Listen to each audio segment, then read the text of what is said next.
దేవుడు అంత శిక్ష వేయలేకపోయాడు రాతుర్. ఎందుకంటే దేవుడు నాతోని నిజం తండ్రి కూతుర్లకి ఒకేసారి నిజం చెప్పించేలా ఆ దేవుడు చేశారు అని అమర్ చెప్పిన మాటలకు ఒక్కసారిగా షాకై చూస్తూ ఉంటుంది ఆరు. ఏమంటున్నావు బాబు, నా కూతురు ఇక్కడ ఉందా అని రామ్మూర్తి అటు ఇటు చూస్తూ ఉంటాడు. అమ్మ తల్లి ఎక్కడున్నావు తల్లి అని చుట్టూ పరుగులు తీసుకుంటూ ఒక చిన్న పిల్లాడిలాగా అలా పరుగులు తీస్తూ తన కూతురు కోసం ప్రాణాలను పలం పెట్టినట్టుగా చాలా బాధతో అటు ఇటు ఉరుకుతుండగా రామ్మూర్తి వెనకాలే అమర్, రాతుర్, ఆరు, గుప్త కూడా వెళ్తూ ఉంటా. తల్లి ఎక్కడున్నావు తల్లి, ఇక్కడ ఉన్నావట, ఒక్కసారి నా కనిపించు తల్లి అని రామ్మూర్తి ఏడుస్తూ ఉంటాడు. ఒకసారి కనిపించు తల్లి. అమ్మా, నువ్వు బ్రతికున్నా తెలిసిన రోజు నుంచలి నిన్ను వెతకని రోజు లేదమ్మా. ఈ చాతకాని కడుపులో పుట్టిన ఈ తండ్రి కోసం ఒక్కసారి నువ్వు ఎన్ని బాధలు పడ్డావో నన్ను క్షమించు తల్లి అని రామ్మూర్తి ఏడుస్తూ ఉంటాడు. బాబు, ఇక్కడే అమ్మాయి ఉంది అని అంటున్నావు కదా, ఎక్కడ చూపించు బాబు అని రామ్మూర్తి అమర్ని అడుగుతుండగా, నాకు కూడా తెలియదండి, కానీ తను ఎక్కడో ఉందని నా మనసు చెప్తుందండి అని అమర్ అంటాడు. ఈ పరిస్థితులు తను రాక నాకు ఎదురు చూపించాయి.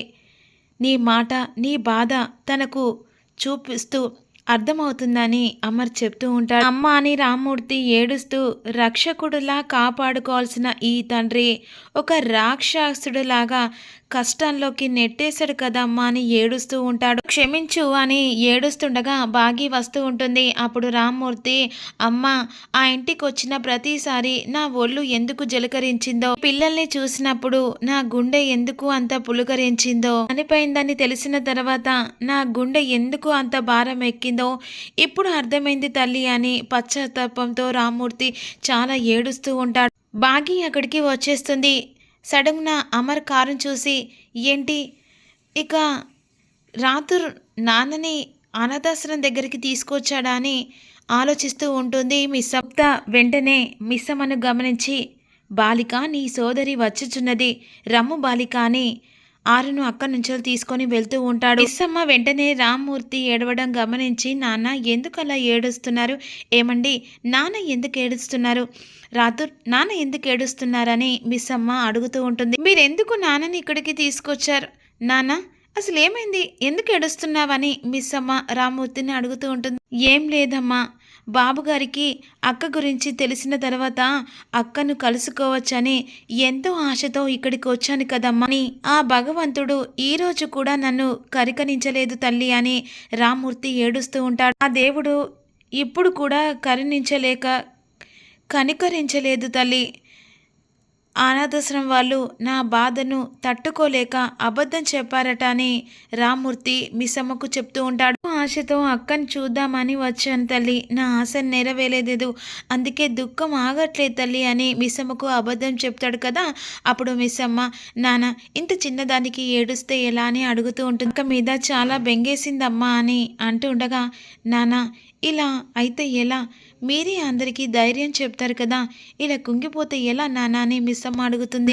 ఇలా చూస్తూ నేను ఉండలేను, వెళ్దాం పదండి మన ఇంటికి. లేదమ్మా నేను రాలేదమ్మా, నేను మా ఇంటికి పోతానని రామ్మూర్తి అంటూ ఉంటాడు. ఇంటికి వెళ్దాం రండి అని రామ్మూర్తిని తీసుకుంటూ వెళ్తుండగా అమర్ వెనక్కి చూస్తూ వెళ్తుండగా ఈలోపు ఆరు అలా పక్కన ఉంటుంది కదా, రామ్మూర్తిని తీసుకొని మిస్సమ్మ వెళ్తుండగా అలా బయటకు వచ్చేస్తుంది. ఇక్కడ మాత్రం మనోహరి ఘోరతో ఈ విధంగా అంటుంది, అంతా అయిపోయింది. ఆ ముసలోడు వెళ్ళిన స్పీడ్కి అమర్ నిజం చెప్పి ఉంటాడు, గట్టిగా అడిగేస్తే. ఎందుకంటే ఆరు అంటే ఎంత సున్నితంగా ఉంటాడో అమర్ గురించి నాకు తెలుసని కంగారు పడిపోతుంటుంది మనోహరి. ఆరు తండ్రిని బాధ పెట్టడం ఇష్టం లేక ఖచ్చితంగా నిజమే చెప్పేస్తాడని మనోహరి కంగారు పడిపోతూ ఉంటుంది. ముసలోడు నిజం తెలుసుకున్న తర్వాత మిస్సమ్మకు నిజం చెప్పేస్తాడు. ఎవరో అనాథ పిల్లలకే మిస్సమ్మ ప్రాణం ఇచ్చేస్తుంది, అలాంటిది అక్క పిల్లలంటే మిస్సమ్మ ఊరుకుంటుందా అని మనోహరి కంగారు పడిపోతూ ఉంటుంది. నేను చంపింది తన తోడబుట్టిన అక్కనని తెలిస్తే నన్ను ఊరికే వదిలేస్తుందా, చంపేస్తుంది కదా అని అంటుండగా అప్పుడు గోర ఆ ముసలోడు మిస్సమ్మకు నిజం చెప్పడవు అని అంటూ ఉంటాడా. అలా ఎలా కాన్ఫిడెన్స్గా చెప్తున్నావని అంటుండగా అరుంధతి పెళ్లి చేసుకొని అత్తారింట్లో హ్యాపీగా ఉండా పరామర్శించి రావడానికి చచ్చిందని మిస్సమ్మకు తెలిస్తే మిస్సమ్మ మనసు ఎంత విరుగుతుందోనో అమర్కి రామ్మూర్తికి బాగా తెలుసని గోర అంటూ ఉంటాడు. మిస్సమ్మకు తెలియకుండా మిస్సమ్మను కాపాడుకుంటాడని గోర అనేసరికి అవును కదా, హా అయినా ఇప్పుడు మనం సేఫ్. అయినా ఆ ముసలుడికి తెలిసిన ఏం చేస్తాడు, ఏమీ చేయలేడు. 6 అస్థికలను తీసుకెళ్ళి గంగలో కలిపేస్తాడని అంతే కదా అని మనోహరి అంటూ మళ్ళీ ఫ్లాష్ బ్యాక్ను చూసుకుంటుంది. ఎందుకంటే ఆ ముసలోడు అందరు కలిసి 6 అస్థికలు గంగలో కలిపేస్తారు అని అంటే వాళ్ళు అనుకుంటారు గోరా అని మళ్ళీ రిపీట్ చేస్తుంది మనోహరి. అలా మనం జరగనివ్వం కదా గోరా అని అంటుండగా అప్పుడు అస్థికలు ఎప్పుడు తీసుకొస్తావని గోరా మనోహరిని అడుగుతాడు. అస్థికలను తీసుకుందామని ఆలోచన ఉంది, బట్ మిస్సమ్మ నా మీద అనుమానం పడుతుంది. కానీ నువ్వు కూడా చూసావు కదా, కోపడకు గోరా. అస్థికలు కావాలంటే నువ్వు వచ్చి తీసుకో, నేను హెల్ప్ చేస్తానని మనోహర్ అంటుండగా నువ్వు చేయాల్సిన సాయం ఇంకొకటి ఉందని గోర అంటాడు. ఏంటి అని మను అడుగుతుండగా రేపు ఆత్మ ఎవరి శరీరంలో వెళ్తుందో నువ్వు కనిపెట్టి నాకు చెప్పాలి. ఎవరి శరీరంలోకి ఏం చేయకముందే ఆత్మను బంధించాలని గోర మనోహరికి చెప్తా. స్పర్శ లేకపోవడం వల్ల ఆత్మగా బంధించడం చాలా కష్టం. మనిషిలో ఉంటే నాకు సులువు అవుతుంది. సరే, ఇక నేను కనిపెట్టి నీకు చెప్తానులే. దానితో పాటు రేపు నువ్వు జాగ్రత్తగా ఉండు. తనకు దొరికిన ఈ అవకాశాన్ని అంత సులువుగా వదిలేసుకో. తనకి ఇంత కష్టాన్ని పెట్టిన నిన్ను ఇక నీకు నష్టపెట్టకుండా ఇక్కడి నుంచి వెళ్ళిపోదని గోర హెచ్చరిస్తూ ఉంటాడు మనుకు. ఏం చేస్తుందో నాకు తెలియదు కానీ నీ మాటలతో నీ భయపెట్టుతున్న గోర. భయపెట్టడం లేదు మనోహరి, భద్రత చెప్తున్నానని గోర. ఆత్మ మంచితనాన్ని బయటకు వస్తే ఏం జరుగుతుందో చెప్తున్నాను. రేపు ఒక్కరోజు తప్పించుకుంటే విజయం నీదే అని గోర చెప్తూ ఉంటాడు. నా జాగ్రత్తలో నేనుంటాను. ఎంత ఆ మిస్సమ్మకు ముసలోడు నిజం చెప్పకపోయినా సంతోషంగా ఉంది, కానీ నా మనసులో కాస్త భయంగా ఉంది. సరే గుర, ఇంటికెళ్ళి ఏం జరుగుతుందో చూద్దానని మనోహరి అంటూ ఆరు మాత్రం అమర్ చేసిన జ్ఞాపకాలు గుర్తు చేసుకుంటూ రామ్మూర్తి తన తండ్రి గురించి తెలుసుకొని చాలా బాధపడుతుండగా ఈలోపు నిర్మల తన భర్తతో అంటుంది, ఏమండి మధ్యాహ్నం కల్లా వెళ్ళారు, ఇంకా రావట్లేదు అంటుండగా అదే చూస్తున్నానని అంటుండగా మనోహరి వస్తుంది. ఏంది అంకుల్, ఏం చూస్తున్నారు? ఇది చూడట్లేదమ్మా, ఎదురు చూపులని అంటూ ఉంటాను. కల్లా వెళ్ళిన బావగారు అమరు కోసం ఎదురు చూపులని చెప్తూ ఉంటారు. అయితే వీళ్ళు ఇంకా రాలేదన్నమాట. అమర్ ఆ ముసలుడికి నిజం చెప్పి ఉంటాడా?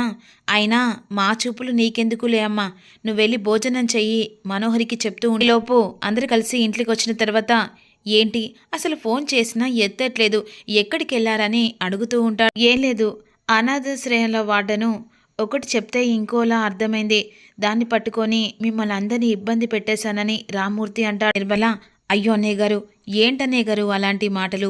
ఇంకా అమ్మాయి గురించి నిజం తెలిసిందేమో, దాని గురించి తెలుసుకోవడానికి వెళ్ళారేమో అని అనుకుంటున్నామని నిర్మల అంటుంది. ఇప్పుడు అమర్ తండ్రి చేపట్టుకొని రామ్మూర్తి, క్షమించండి బావగారు, ఆలోచనలో విచక్షణ మర్చిపోయి ఇక లడ వాగేశా. దేవుడు లాంటి బాబుగారిని దేవాలయం లాంటి ఇంట్లో నిందించాను. ఏంటి బావగారు ఇది?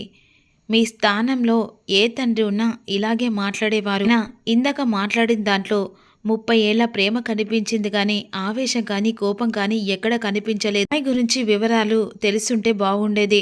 ఆ ఒక్క బాధ తప్ప ఇంకా ఏం లేదు. అనేకసార్లు నిజం కన్నా ఎదురు చూపులు ఎంతో బాగా ఇస్తాయో అవి కోల్పోయిన దాకా అప్పటి వరకు తెలియదమ్మా అని రామ్మూర్తి అంటూ కూతురు ఎక్కడున్నా హాయిగా ఉన్నది కోరుకున్నా తప్ప ఇంకా ఏం చేయలేనమ్మా అని రామ్మూర్తి బాధపడుతూ ఉంటాడు. బావగారు, ఎల్లుండి మా కోడలు హస్తికలు గంగలో కలపడానికి వెళ్తున్నాం.